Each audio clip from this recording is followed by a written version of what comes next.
করেছেন। অন্য এক আয়াতের মধ্যে আল্লাহ সুবহানাহু ওয়া তাআলা বলেন, ইন্নামা আমওয়ালুকুম ওয়া আওলাদুকুম ফিতনাহ ওয়াল্লাহু ইনদাহু আজরুন আযীম। তোমাদের সম্পদ এবং তোমাদের সন্তান এগুলো হচ্ছে তোমাদের জন্য পরীক্ষা। এগুলো তোমাদের জন্য কি? পরীক্ষা স্বরূপ আমি দান করেছি।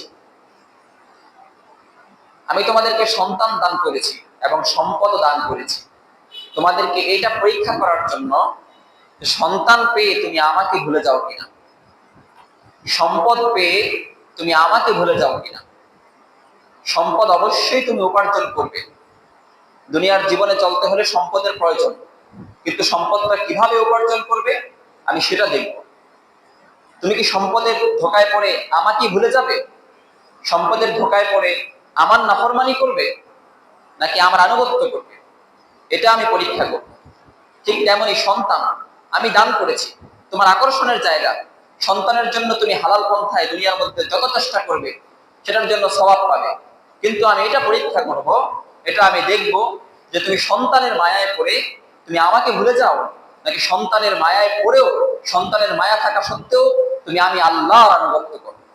এটাই হচ্ছে সন্তান দিয়ে আল্লাহ মানুষকে পরীক্ষা করেন।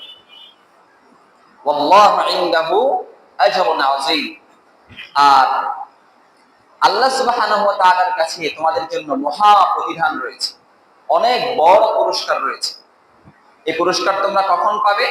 যখন তোমরা আল্লাহর এই পরীক্ষায় উত্তীর্ণ হতে পারবে।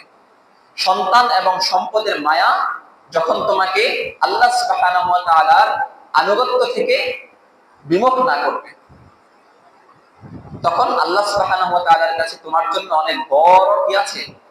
পুরস্কারের ব্যবস্থা আছে আখিরাতের জিন্দেগি।